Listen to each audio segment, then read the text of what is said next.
Morning student, मैं mister Rahul Narayan Bhagalpur से आज फिर आपके लिए प्रोबेबिलिटी का नेक्स्ट टॉपिक लेके आया हूँ।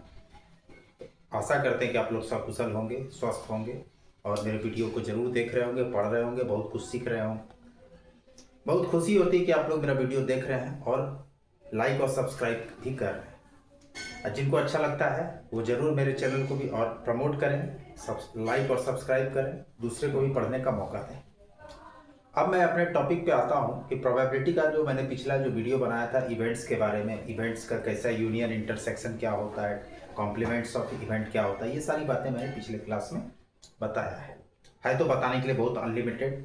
चूँकि आप लोग का एग्जामिनेशन पॉइंट ऑफ व्यू से मैं वीडियो बना रहा हूँ, उसको थोड़ा सा लाना है, टू द पॉइंट पे लाना है कि जिससे आपका सवाल बने, आसानी से सीखें।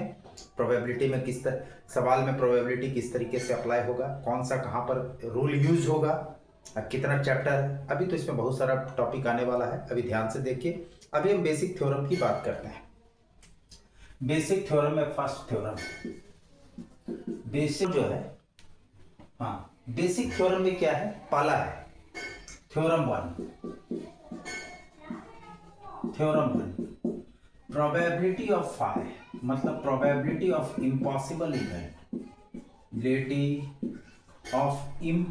Event is equal to 0। इसको बोलते हैं इम्पॉसिबल इवेंट इक्वल टू 0। इसको यानी प्रोबेबिलिटी ऑफ फाई जो होगा उसका वैल्यू हमेशा 0 होगा। इसको हम प्रूफ भी कर देते हैं प्रूफिंग में। प्रूफिंग कैसे करेंगे भाई? वी नो, हम जानते हैं, we know probability of any event क्या होता है भाई? Favourable condition of event is divided by exhaustive number of cases. It means na by ns, ये होता है। Then probability of impossible event क्या होगा? n phi by ns। Cardinal number of impossible event क्या होता है? इसमें एक भी एलिमेंट नहीं होता है। फाई क्या है? Void impossible event. तो इसमें n phi, इसका कार्डिनल नंबर क्या होगा भाई? आप हम लोग को सबको पता है 0 by ns, it means 0। Proved. Probability of impossible event हमेशा 0 होता है। सारे स्टूडेंट इसको समझ के नोट कर लें, ये सीखने की बात है, इसको सीखना भी है। सेकंड थ्योरम है थ्योरम नंबर 2। थ्योरम नंबर 2 क्या है? Probability of s is equal to 1। इसको बोलते हैं probability of sure event. Probability of sure certain event, sure event, इसका वैल्यू क्या होता है? 1। इसका proofing probability of s ns by ns, ये क्या होगा? 1। ns by ns, इसका वैल्यू क्या होगा? 1। Probability of sure event. सारे स्टूडेंट इसको समझ के नोट करें। Theorem 3 probability, theorem 3 probability of any proper event, ये ग्रेटर देन 0 लेस देन 1। दुनिया का कोई भी प्रोबेबिलिटी, प्रॉपर मतलब कोई भी इवेंट, प्रॉपर इवेंट, उसका प्रोबेबिलिटी हमेशा 0 से 1 के बीच में होगा, रैशनल नंबर होगा। देखिए कैसे। तो इसका proofing phi is the subset of every set, मतलब फाई किसी भी सेट का, तो ई का भी सबसेट होगा। और ई क्या होता है? Subset of sample space. E for event, E for event, S for sample space, sample space, ये। तो phi is the subset of E is the subset of sample space. E का मतलब ई फॉर इवेंट, यहां पे लिख देते हैं ई for event. सारे स्टूडेंट को पता है ई का मतलब, एस का मतलब। फाई क्या है? Impossible event. फाई किसी भी सेट का सबसेट होता है। अब फाई इज यूनिक। तो ये चीजें हैं। और आपको ये भी बताया गया था ए यदि बी का सबसेट है तो cardinal number of A is less than cardinal number of B. This set is the subset of this set is the subset of this. Proofing में then n phi is less than n E, less than n S, dividing each, यहाँ पे लिखना है dividing in each by N S. We get n S से सबको divide कर देना है, क्या होगा? n phi by ns is ne by ns less than ns by ns, n phi by ns 0 greater than ne by ns, probability of e less than ns 1, यानी ये हो गया प्रूफ। ये और ये क्या होगा, they must be rational number. ये चीज हमेशा ध्यान में रखना है, सारे स्टूडेंट इसको समझ के नोट करें। तो बात करते हैं प्रोबेबिलिटी ऑफ टू इवेंट्स का यूनियन कैसे निकालते हैं, इंटरसेक्शन क्या निकालते हैं, किसको क्या पढ़ते हैं, तो पिछले क्लास में मैंने बताया है। अब हम लोग जो बात करते हैं नेक्स्ट थ्योरम है probability of A union B. ये क्या होता है भाई, probability of A plus probability of B minus probability of A intersection B from Boolean algebra. Boolean algebra में दो तरह का ऑपरेशन होता है, ज्वाइन और मिट at the same time. Union का मतलब होता है और, यूनियन का मतलब होता है और इंटरसेक्शन का मतलब होता है एंड। ये चीज आपको ध्यान में रखना, यूनियन का मतलब और, इंटरसेक्शन का मतलब एंड होता है। इसको हम लोग ये भी पढ़ते हैं, प्रोबेबिलिटी ऑफ ए और B is equal to probability of occurrence of event A plus probability of occurrence of event B minus probability of occurrence of A and B both. ये भी लिख सकते हैं बोथ आर सेम। तो probability of A और B is equal to probability of occurrence of event A plus probability of occurrence of event B minus probability of occurrence of A and B, where A and B are two events. A and B are two events. अब इसका proofing भी जानना है, खाली formula रटने से नहीं, ये आपको एक एक करके बेसिक से जीरो से हीरो, ये ध्यान में रखना है। क्योंकि जब तक आपको कंसेप्ट क्लियर नहीं होगा तो प्रोबेबिलिटी का सवाल हमेशा आपको बर्डन देगा, और जब तक राहुल नारायण आपके साथ है कोई बर्डन की बात नहीं। जो भी टॉपिक पढ़ाएंगे जीरो से इन्फिनिटी। अब आप देखिए इसका प्रूफिंग, तो फ्रॉम एक सेट थ्योरी में आता है इंक्लूजन और एक्सक्लूजन मैप। इंक्लूजन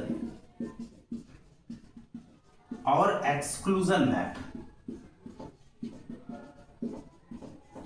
क्या होता है, इसका नाम है इंक्लूजन और एक्सक्लूजन मैप। परमुटेशन में, कॉम्बिनेशन में 5 प्रिंसिपल आता है काउंटिंग प्रिंसिपल में, addition rule of counting, multiplication rule of counting, bijection principle, inclusion और एक्सक्लूजन मैप। इसके बाद आता है pigeon hole theorem, number system. इतने तरह का काउंटिंग प्रिंसिपल होता है। तो मेरा वीडियो जरूर देखिएगा, पुराना चैनल है, उसमें परमुटेशन कॉम्बिनेशन में 5 टाइप्स बताया गया काउंटिंग प्रिंसिपल में, उसमें भी इंक्लूजन और एक्सक्लूजन मैप का चर्चा किया गया है।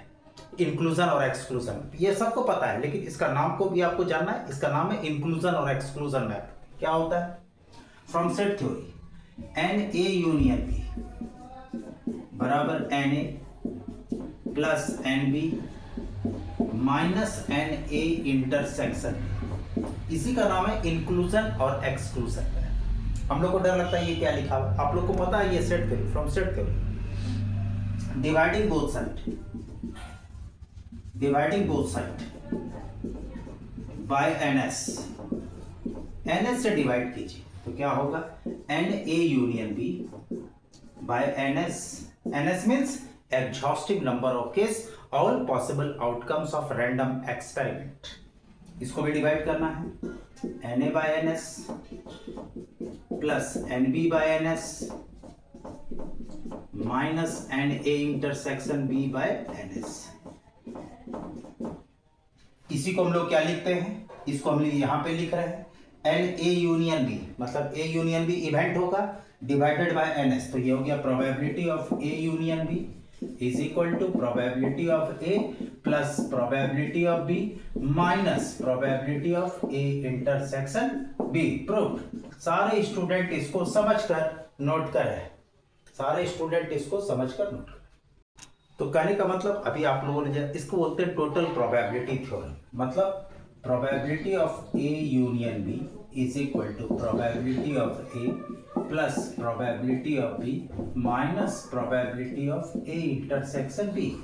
ये हुआ टोटल प्रोबेबिलिटी थ्योरम। इसको हम लोग किस तरीके से बनाते हैं इस पर भी देखना है, थोड़ा ध्यान से देखना है। इस पर एक छोटा सा एग्जाम्पल हम प्रस्तुत कर देते हैं तो सबको समझ में आएगा। एग्जाम्पल, पहले एग्जाम्पल भी जरूरी है, क्योंकि जब तक आप थ्योरी पढ़ते जा रहे हो उस पर जब तक एग्जाम्पल पे प्रैक्टिस नहीं होगा तो उसको भी सवाल में कैसे अप्लाई करेंगे। जैसे छोटा सा एग्जाम्पल के बारे में मैं चर्चा करता हूं। Find probability of occurrence of odd number or multiple of 3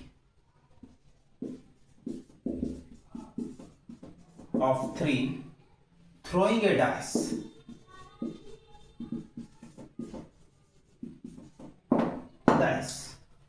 ये देखिए सारा कंसेप्ट इस सवाल में। Find probability of occurrence of odd numbers और मल्टीपल ऑफ, यहां पे दिया हुआ है और दिया हुआ है multiple of 3 throwing A dice. सवाल में कुछ नहीं है, पहले समझना है कैसे बनाएंगे, इस फार्मूला का यूज कैसे करेंगे। तो सॉल्यूशन में सबसे पहले अकॉर्डिंग टू क्वेश्चन क्या कर रहे हैं, थ्रोइंग ए डाइस को पहले फेंकना है। डाइस फेंकिएगा तो चलिए इनिशियल क्लास से 1 2 3 4 5 6, ये हो गया सैंपल स्पेस। थ्रोइंग ए डाइस 1 2 3 4 5 6, ये हो गया। एग्जॉस्टिव नंबर ऑफ केस क्या है, NS, ये हो गया क्या 6।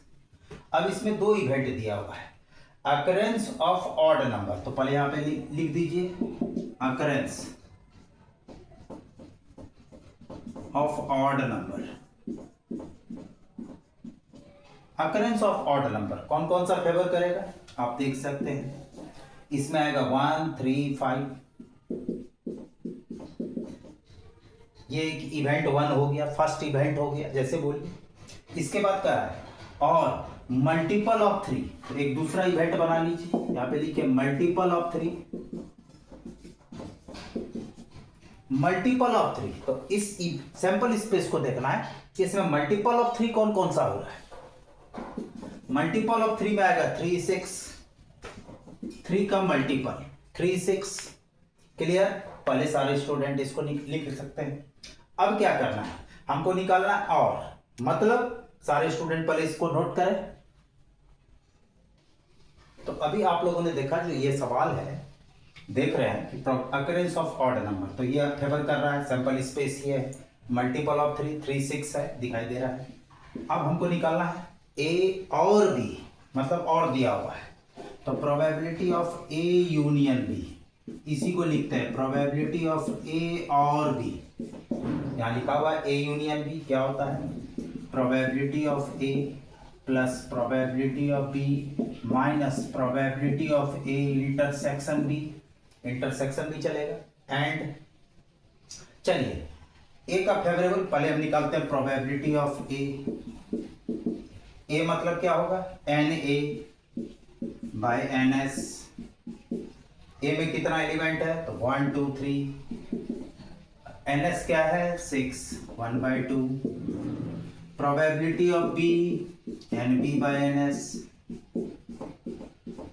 NB बाय NS, बी में कितना एलिमेंट है तो 2/6, 1/3।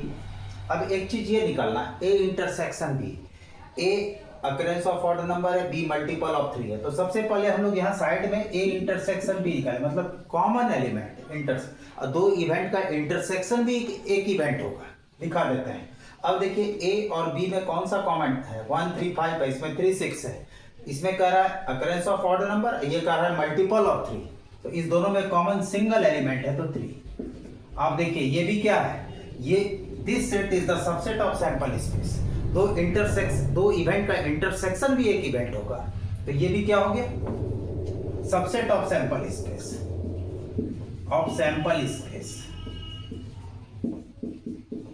ये भी एक इवेंट हो गया। अब बता सकते हैं N probability of A intersection क्या होगा, N A intersection B by N S, आसानी से एकदम इजी लैंग्वेज। अब बताइए इसमें कौन सा एलिमेंट है, इसका फेवरेबल कंडीशन क्या है 1/6, सबका वैल्यू आपके पास आ गया। अब यहां ढंग से फार्मूला में पुट करते हैं, देखिए probability of A probability of B minus probability of A intersection B. अब एलसीएम लीजिए, 2 3 6 का एलसीएम क्या होगा 6। अब ये हो गया 3 2 5 माइनस 1 4/6 आंसर। ये एग्जैक्ट आंसर है। सारे स्टूडेंट इसको समझ के नोट करें। अब अभी आपने जो प्रॉब्लम देखा probability of A intersection B के बारे में, अब ये जो एग्जांपल है इसको थोड़ा ध्यान से देखना। ये प्रोबेबिलिटी ऑफ ए यूनियन, अभी हमने एक छोटा सा एग्जांपल देखा, इसको कैसे सवाल में सही से अप्लाई करें। सबसे इंपॉर्टेंट बात है कि फार्मूला पढ़ने के बाद सवाल में कैसे अप्लाई करें। किसी भी तरह का सवाल आ सकता, और देगा तो यूनियन, कभी कभी एंड दे देगा, तो कुछ नहीं करना, 2 इवेंट निकालना, उसका इंटरसेक्शन निकाल के सिर्फ उसका प्रोबेबिलिटी बोलेगा। अब देखिए इसमें फ्रॉम वेन डायग्राम, यदि 2 इवेंट डिसजॉइंट इवेंट तो क्या होगा, disjoint event A and B are 2 disjoint event, इसी को बोलते हैं म्यूचुअली एक्सक्लूसिव डिसजॉइंट इवेंट। तो कैसे पहचानेंगे वेन डायग्राम से, जब 2 इवेंट एक दूसरे को कट नहीं करेगा, ये ए है ये बी है, ये वाला पार्ट ए है ये वाला पार्ट बी है, ये सैंपल स्पेस है, देख लीजिए इसमें there is no common element. जब 2 अलग अलग है तो डिसजॉइंट है, तो इसमें क्या होगा A intersection B is equal to 5, मतलब कोई कॉमन नहीं है। अब डायरेक्ट आप पुट कर सकते हैं, तो probability of A union B is equal to probability of A plus probability of B minus probability of 5, क्योंकि ए एंड बी क्या है 2 डिसजॉइंट इवेंट। अब आप अभी फ्रॉम थ्योरम 1 ये हो जाएगा probability of A plus probability of B minus 0, then probability of A plus probability of B. यदि दो इवेंट म्यूचुअली एक्सक्लूसिव है, then probability of A union B is equal to probability of A plus probability of B. सारे student इसको समझ के note करें, सारे student इसको समझ के नोट करें।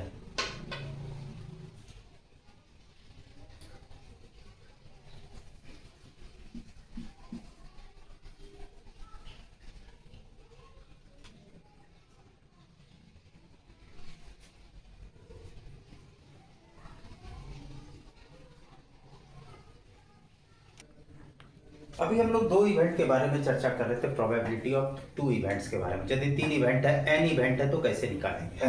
तो यहाँ देखिए A B C are 3 event, तो यहां पर क्या होता है probability of A union B union C, ये क्या होता है, ये होता है probability of A plus probability of B plus probability of C minus probability of A intersection B minus probability of B intersection C minus probability of A intersection C plus probability of A intersection B intersection C. ये एक theorem है। तो ये 3 events में probability कैसे use होगा, सारे student इसको नोट कर लें। इसको हम ये भी लिखते हैं, प्रोबेबिलिटी ऑफ ए और बी और सी is equal to probability of A plus probability of B plus probability of C minus probability of A and B, intersection जब भी होगा तो एंड होगा, minus probability of B and C minus probability of A and C plus probability of A and B and C। सारे student intersection, क्योंकि from Boolean algebra, फिर से लिख देते हैं from Boolean algebra, Boolean algebra में 2 तरह का ही ऑपरेशन होता है, आप लोग फिजिक्स में भी पढ़िएगा, एंड नॉट गेट और एंड गेट। तो वो जो है ड्यू टू ओनली फॉर, वो डिपेंड करता है बूलियन अलजेब्रा पे, स्विचिंग बर्ड वाला जो प्रॉब्लम आता है वो बूलियन अलजेब्रा पे। पूरे बूलियन अलजेब्रा में 2 ही तरह का होता है ऑपरेशन, ज्वाइन और मेट, यूनियन और इंटरसेक्शन, ये चीज होता है। तो यूनियन का मतलब और होता है, ये हमेशा याद रखना है, और इंटरसेक्शन का मतलब एंड होता है। ये थ्योरम है प्रोबेबिलिटी थ्री। तो आशा करते हैं कि ये वीडियो आपको जरूर अच्छा लगा होगा, बहुत कुछ सीखने को मौका मिला होगा। सीखिए, समझिए, बात को टू द पॉइंट समझिए। मेरा चैनल यदि आपको अच्छा लगता है तो प्लीज़ लाइक और सब्सक्राइब कीजिए और सबको पढ़ने का मौका दें। Thank you watching for my videos. Thank you.